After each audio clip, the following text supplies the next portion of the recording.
우리 저 마음 한곁에 있는 악의의 경향에 대해서 좀 살펴보려면 이제 우리가 창세기 3장 1절에서 8절을 보면 잘 알 수 있습니다.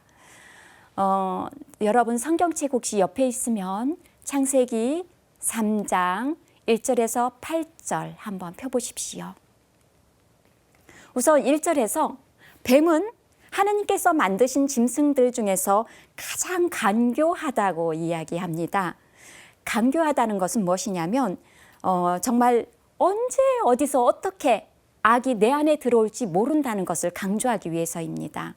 우리가 산책을 가다가 산속에 들어가서 정말 무서운 호랑이가 있을 수는 없겠지만 이런 그 무서운 짐승을 만나면 바로 도망칩니다. 그런데 뱀은 잘 보이지 않기 때문에 있어도 없어도 그냥 이렇게 지나가게 됩니다. 그만큼 악한 영의 악한 영이 우리 안에 들어오는 그런 방법은 아주 교묘하게 이렇게 들어온다는 것입니다. 우리가 이제 뱀이 여자에게 묻죠.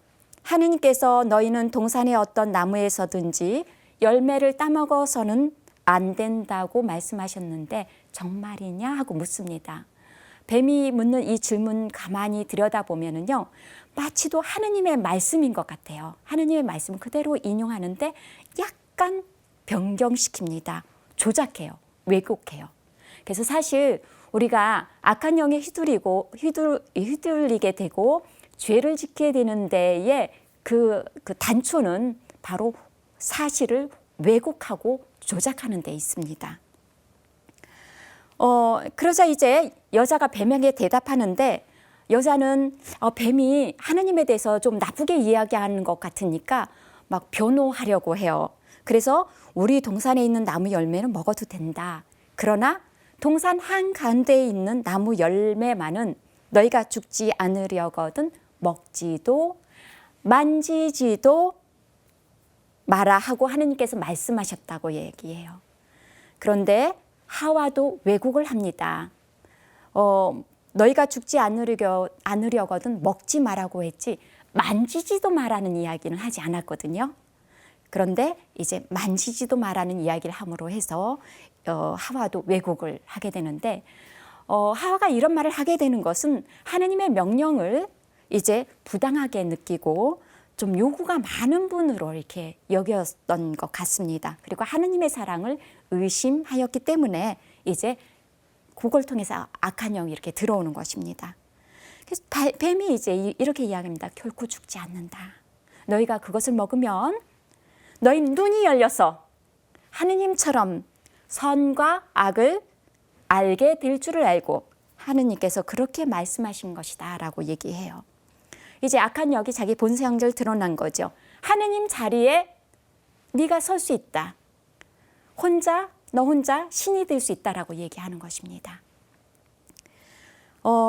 그래서 이제 그 여자가 그 나무 열매를 이렇게 쳐다보니까 정말 먹음직스러워 보였죠.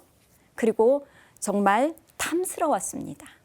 사실 그 전에는 그 열매에 별로 관심이 안중에도 없었어요. 그냥 여러 열매 중에 하나, 그거 안 따먹어도 사는데 별 문제 없는 거. 그런데 유혹이 들어오니까 이제는 그 열매가 갑자기 더 막 탐스러워 보이고 더 맛있어 보이고 정말 나를 지혜롭게 해줄 것 같고 그런 마음이 드는 거죠. 그래서 따서 먹었죠. 그리고 남편에게도 주었어요.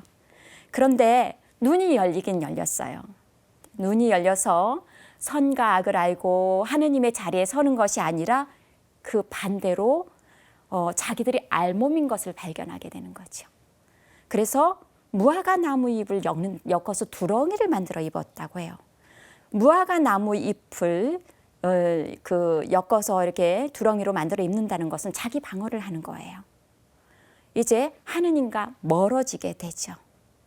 이렇게 아까 우리 앞에서 본 그림에서 그 악한 영이 우리 안에 들어와서 이렇게 작용하는 방법은 사실을 왜곡하고 조작하는 데에서 이렇게 일어납니다. 이제 우리 안에 있는 그런 역동성 중에 다른 하나는 삼위일체 하느님께서 우리 안에 자신을 이렇게 내어놓도록 자꾸 밀어주는 그런 역동성입니다.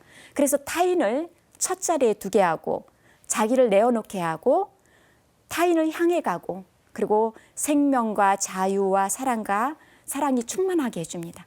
다른 사람을 받아들이게 하고 다른 사람에게 내가 다가가게 하고 그리고 다른 사람이 얼마나 중요한지 다른 사람의 중요성을 이렇게 알게 해줍니다. 자, 이제 이 그림 안에서 본 것처럼 우리 안에는 이렇게 이중의 목소리, 두 가지의 목소리가 있습니다. 하나는 악한 영의 소리예요.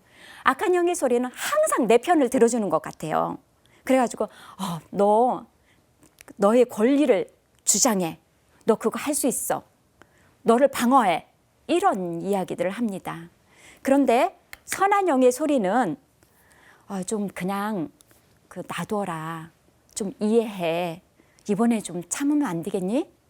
좀 용서해줘라. 좀 평온해져봐. 이렇게 마치 항상 다른 사람 편을 들어주는 것 같은 그런 목소리가 들려옵니다.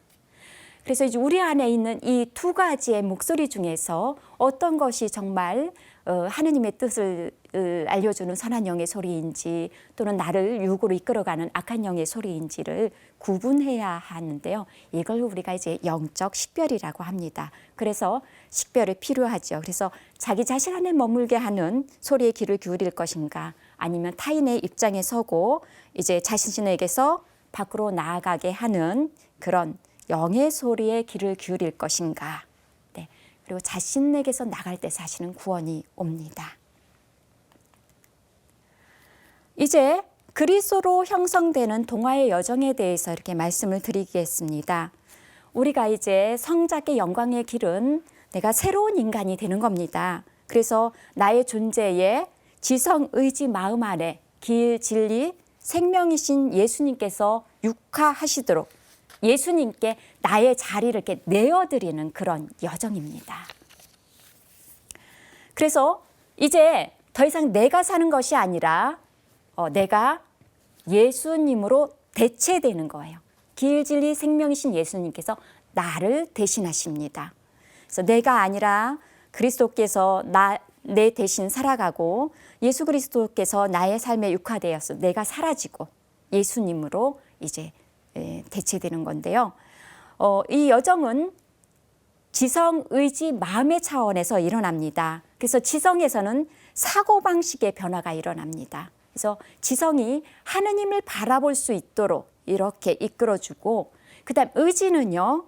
삶을 선택하고 행동을 선택하는 데서 변화를 일으켜줍니다. 그래서 하느님 뜻을 찾고 하느님께 온전히 소유되도록 해주는 여정이고요. 그 다음에 마음은 이제 생명으로 마음의 변화를 일으켜서 하느님의 행복을 누리도록 해줍니다. 그래서 이 여정을 가게 되면 정말 하느님의 현존이 내 안에서 점점 깊어지는데 우리가 만나는 하느님의 현존을 어떻게 감지하는가? 대개는 제가 비유를 들어서 말씀드리고자 하는데 세 개의 여정으로 이렇게 볼 수가 있습니다. 제가 이런 걸 준비해 왔습니다. 첫 번째는요. 하느님께서 신앙생활을 하는 초보자들은 하느님께서 마치 내 옆에 이렇게 나이고 하느님이에요. 하느님께서 내 옆에 이렇게 있는 것 같습니다. 그래서 내 곁에 가까이 계시고 나와 함께 걸어가시는 분으로 감지하게 되죠. 그러면 나를 지탱해주는 하느님의 현존을 느끼기 때문에 이 단계에서 굉장히 좀 든든함을 느끼긴 해요. 그렇지만 하느님께서 나의 밖에 외부에 존재하는 하느님이기 때문에 이때 나의 존재를 크게 건들지 못하고 나의 변화가 크게 일어나지 않습니다. 근데 이제 신앙생활을 조금 이제 하다가 보면 앞으로 가다가 보면 마치 이제 하느님께서 내 안에 계시다고 느낍니다. 이렇게 내 안에 계신 하느님으로 감지할 때 주님께서 내 안에 계시기 때문에 나는 훨씬 더 평온함을 느낍니다. 그렇지만 내가 조금 악한 영의 귀를 더 기울이게 되면 하느님을 이렇게 옆으로 밀쳐내게 돼요.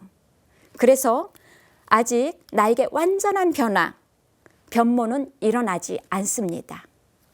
그런데 이제 세 번째 더 깊이 가는 여정, 지금 제가 여러분에게 제안하고자 하는 여정은 이제 하느님께서 내 안에서 네, 이렇게 마치 나와 하느님이 하나가 돼서 혼연일체가 된 그런 모습으로 되는 것이 이제 이 성자께 영광의 길을 통해서입니다. 이렇게 되면 내가 하느님이고 하느님이 나지요. 그래서 신화 또는 그리스도화 변모가 일어나게 됩니다. 이럴 때 나는 완전하게 다른 내가 되는 것이에요. 그래서 이제 내 눈으로 보는 것이 아니라 하느님의 눈으로 보고, 내 귀로 듣는 것이 아니라 하느님의 귀로 듣고, 내 입으로 말하는 것이 아니라 하느님의 입으로 말을 하게 되는 것이죠. 이렇게 될 때 정말 이제 큰 행복을 이렇게 느끼게 됩니다.